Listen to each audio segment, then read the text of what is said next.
goes by history and that type of corridor there, Keithy, you could be on the card, mate. What do you reckon, Ra?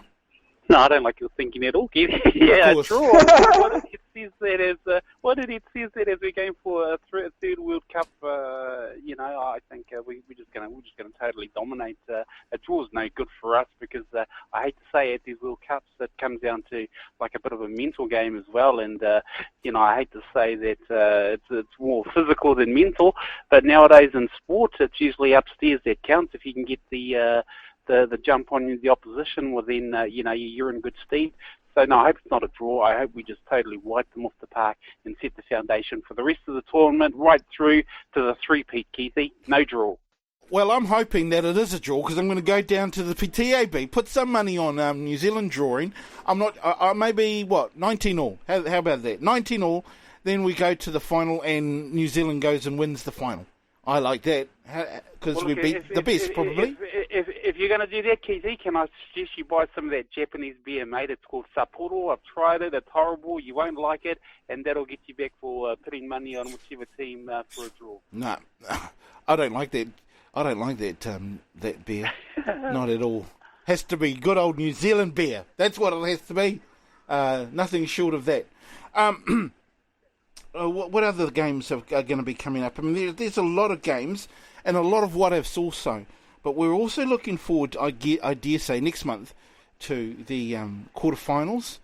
Obviously, we're hoping New Zealand get there. Probably, wouldn't it be interesting if, Pool B is pretty much already done, eh? New Zealand and South Africa are going to be the ones moving on, in my opinion. What do you reckon, Reno, from Pool B? Yeah. It's almost. It's not. They are. You can put a circle around those two teams. You're right, Keithy. You can see which team should dominate each pool. Yeah. The pool of death is the Steve one we touched on. But Ireland, Scotland. Ireland will be a good game. England, Tonga. Yeah. I reckon you might see the odd injury from the English team. Wales, Georgia won't be such a bad game as well. Okay. There's a couple of key games, but you can kind of pick teams, mate, in each pool and the same. Australia, Wales, Australia, Wales, probably England, France, possibly Argentina, without a doubt New Zealand, South Africa, Ireland and Scotland. I don't know. I mean, something's been going on with Samoa though, Reno. I mean, you could almost say Samoa have got a chance, but it's not a great chance.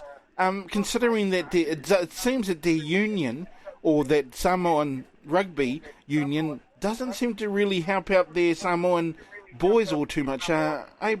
No, you're right, Keith. A lot going on there in the Pacifica World of Rugby, which is sad. We'll see how the tournament goes. Everyone kind of looks at the team, and especially from our point of view, when you take a look at that recent game in Hamilton against Tonga, that should not have happened. Any team building up for a World Cup, there was not the ideal preparation. Yes. Coach's nightmare, players' nightmare, in the frame of mind, getting yourself prepared, and you just about got smacked by a ton. Does nothing for you. So they're on a real tough one in the Samoan team. Like if Fiji can spark something and sneak their win over the Wallabies, they might perk up some of the Pacific Island teams. It's amazing the stories that have come out. I know for sure. Remember, you would remember Beaver back in 2011. Geez, hard to say that it was that long ago. But Beaver coming out of off the fishing boat in order to help win the World Cup. I mean, there's so many stories that can be said about the Rugby World Cup. 1987, the very first one. Then, of course, New Zealand not even being able to win a World Cup from 1987 till 2011. And it's just, that's one of the more exciting things about the World Cup and what it's brought rugby, isn't it? Oh, you're right, Casey, and to use the pun, we'd like to hear some more of those, stories from the World Cup. Not a reference to money, some more, but we like to hear, those stories. It's also part and parcel of the game itself. But look, looking into my crystal rugby ball, I'm predicting England and the ABs to be in the final. I think those are going to be the two sides. You can even play this back when that time comes, but I think the Poms are going to be there in some shape or form. Into the final, eh? What do you reckon, Reno?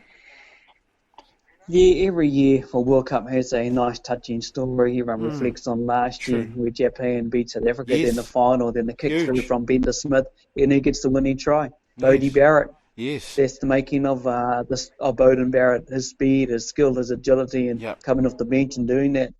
Every tournament brings those. 87, John Kerwin's try. Move on. You've got Samoa upsets Australia.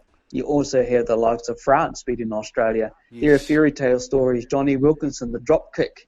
He dominated with the kick and got the win. So many fairy tales. 2011, Richie McCaw, Pakaru foot. Yes. Right there to the end. We did it tough. And then Real 2015, real tough, mate. And then that, you're talking about Beaver. I think the movie or the TV program comes out this weekend as well. They reenact that from him being white baiting and didn't make the team, feeling pretty remorse and sad. And Sir Graham rings him and out of the white bait into kicking the goal, and the rest is all history. What is going to be the history in the making of the Japanese World Cup? I'm hoping, mate, it's the three-peat for the All Blacks. Yes, that would be one heck of a story to tell. I mean, there's so many stories that has come out from the World Cup. I mean, we can go back to 1995, of course, South Africa winning with Joel Strzelski kicking the winning points in overtime. So many stories. There's so many things that, brings, I guess, the story of rugby out into the world, Ra? Oh, yeah, you're not wrong there, Keith. Yeah, I think that Stephen Donald movie is going to be called Leave It to Beaver. I think it's going to be a good one. But look, to use another rugby pun, I think the officials behind the event try to encourage that type of, or even if it's unplanned, unscripted, you get things like that occur that sort of enhance the run of the World Cup outside of the matches themselves. And no doubt this one in Japan, we're all going to be waiting for whatever story eventuates. And as Reen said, I think 3 in a row, the three-peat, I think that's going to be on the cards. And look, we may even get a movie made by Hollywood if the All Blacks can achieve their goal. It's a possibility. Who do you think is going to be in the final? I mean, I know we're still a long way away from, November. When is that? November the 2nd. But who do you reckon is going to be in the final there, Reno? Look, I've been talking the All Blacks up, and I love to see them there. But I'm going to go out of the obscure here, mate. I'm going to go totally opposite to everything. And I'm going to go Ireland and South Africa. Ooh, okay. That's going to be something totally obscure because, mate, we've got so much in this team invested, our hearts and everything, because of what they've done in the last 8 years. I remember being part of the 2007, loving it. We had the best team going on the paddock, everything built up to it. Took a referee in the forward pass, and the rest is all history. We didn't even make the semis. 1995. Didn't even make no, exactly. And that was the worst. You had some big names who had movies made about them. One recently, Dan Carter, Richie McCaw. That was a massive team. Indestructible as most of our teams are. And that was hard to comprehend after that loss. Very hard. So, I'm being level-minded here. And I know the Irish team are looking the goods from the Northern Hemisphere. And, mate, I've got to back the South Africans. Well, they're in they are the number one team in the world, aren't they, Reno? The number one team in the world at the moment. Yeah, they are. So, I don't know, just thinking out of the square out of here, mate. Okay. Well, that's an interesting one. Without a doubt. What do you reckon about that, there, Ra? Yeah, that is interesting. I mean, as I said earlier on the show, I've predicted England and the All Blacks to be in the final. But if there's another side I'd like to see there, Keithy, it's the men from the Emerald Isles. I'm a big fan of the Irish, so I hope. And look, and in saying that, they've actually got a good side to sort of to get to that final as well. So let's not write them off. If they play like how they did in beating the All Blacks those 2 times. They'll be a force to be reckoned with. I am actually going to stick with what I said before. I think it's going to be a draw on Saturday. The All Blacks and South Africa, and then New Zealand and South Africa will then face each other in the final with a New Zealand win. That's how I'm going to go anyway, whether it comes out that way. But what's amazing, though, is Ireland, even Wales to an extent, I think even Wales have now got a chance of maybe even winning. Maybe, what do you reckon, Reno? I mean, whereas before... Oh, totally. Yeah, I totally agree with you 100%.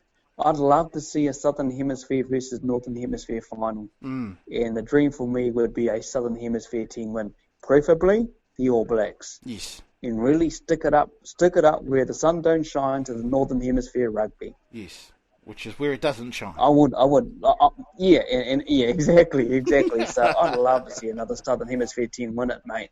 I don't want a Northern Hemisphere team. That was hard to live with when the Toms won it. Oh, from just a stink drop goal. And, teams play amazingly through a tournament. The attack, the tackles, everything. Now, it's going to be interesting with some of the referees that are going to be taking part. One of your favourite, Mr. Rino Wilkinson, is Wayne Barnes. Now, from what I understand, now this is the thing. He must be a pretty good referee, no matter what we say. He must be a good referee. One, because he's been to 4 World Cups. Not too many referees can claim or can say that they've been to 4 World Cups, can they? No, exactly right, Keithy. So, whatever we can do, or we ridicule him from 2007, mate, he's out there and he's still doing it. He's still blowing the whistle. So you've got to give credit where it's due. He's controversial every time we get up and down when he does an All Black game. But referees, you asked the big question. Majority of them dominated is from the Northern Hemisphere. I'm hoping someone like Jaco Piper or something like that does the final. But, the Northern Hemisphere referees are totally different to what we're used to, and we've seen it in the difference of games that they've conducted and ruled as well. Especially that All Black game, Jaco Piper against Australia, the flow of the All Black game, and we just wasted them compared to the Frenchman who was doing this game, by the way, on Saturday night. He controlled it, and we had a red card, Scotty Barrett. I will not be surprised. This tournament will be dominated with yellow cards, and we'll see the odd 1 or 2 or 3 red cards as well. A lot of them will be dished out by Northern Hemisphere referees, though, eh? Yes. Well, where's Glenn Jackson, Yep. Oh, he should have been in there, in my opinion. He should have been in. He should have been in there. Absolutely. What do you reckon, Ra? But anyway. Oh, sorry, Reno. What were you going to say? Oh, sorry. So but hey, it's what it is now. We're just going to have to deal with the referees that have been appointed. Yeah, true. Right, Ra, what do you reckon about the referees, bro?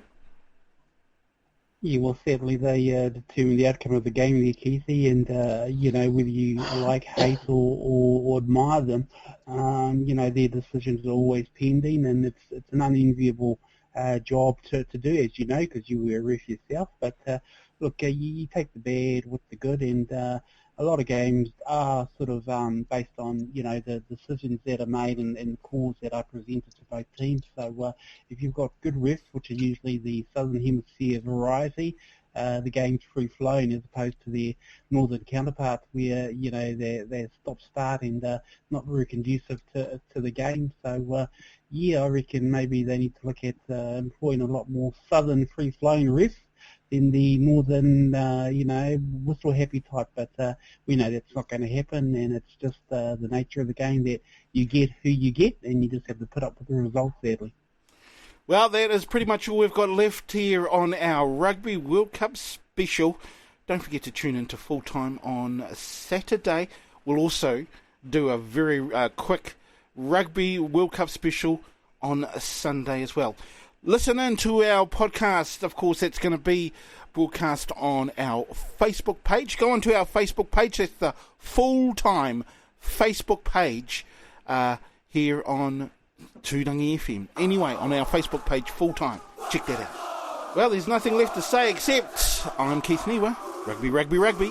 I'm Raul, rugby, rugby, rugby.